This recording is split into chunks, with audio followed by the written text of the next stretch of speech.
Maybe finally someone who will outdrink me, huh?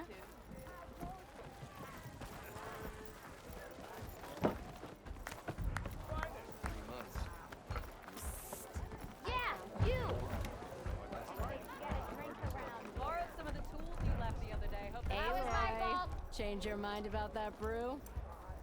Come for that beer after all, eh? Here, sit down. Get a pint in her hand.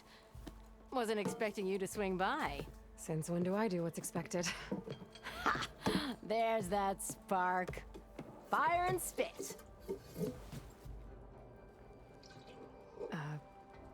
Fire and spit.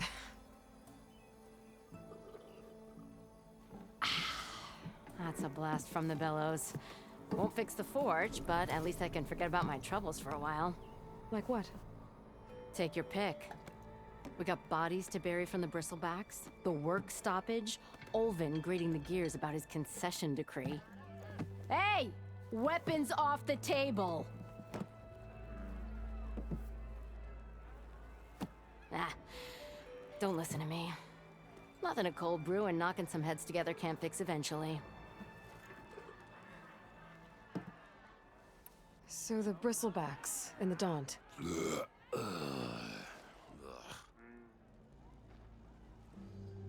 Where did they come from? That's the thing. No one rightly knows. They just showed up one day, rampaging around the valley like they exploded out of a forge. Lost some good people. But bless the bellows, you cleared them out and got this place working again. That put a dent in Olvin's plans. Now, if only there were some way to smash them all together and run them out of town. But how could bristlebacks and the Daunt help Olvind? 2 words. Concession decree. Since no one knows where the bristlebacks came from, Olvind has taken to blaming the Karja for them. He's hoping to dig up enough old resentments to get a strike going until the concession's signed. This is just his latest attempt. He's been trying to rile up the workers since the day he rolled into town. And people actually believe him? Lots of folks suffered at the hands of the Mad King during the Red Raids. Give him half a reason, they'll blame the Karja for anything. Damn Karja slavers. I thought you'd be back in Freeheap. Well, after the big battle at Meridian, I went back, but realized it was running smooth. Didn't need me. Heard about the rebuilding out at Barren Light.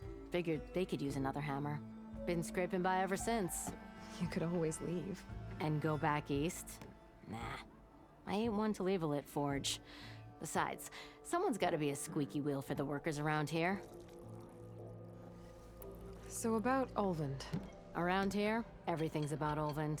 How'd he end up in charge? He got here early, like a squirrel smelling a fat nut.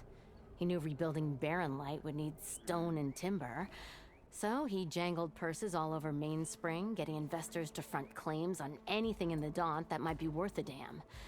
Thing is, all the bankers back home know that this is Karja land, and the Sun King can revoke those claims at any time. That's why he's desperate for the magistrate to sign off on a concession decree. This concession decree, what is it exactly? And how would it help Olvind? It's pig diddle, that's what. A writ that would put all Oseram claims in the Daunt under Oseram law, even though they're on Karja land. It would mean that any existing ore, stone, and timber claims couldn't be revoked by the Karja. No more risk, no more hesitation for investors back in the claim to pour in the shards and expand their business. And since Olvind has a stake in all those claims, it would make him richer than a scrapper in a junk heap. Not to mention Chainscrape would become an Oseram municipality, so he could buy enough votes to call himself an elderman. He's a sly old badger, I'll give him that. Figures if he keeps up the pressure, eventually the magistrate will sign. Well, I have to be going. Thanks for the drink, Petra. I'm glad I stopped by. Anytime, Flamehair. No one wants to play strike. No? Anyone?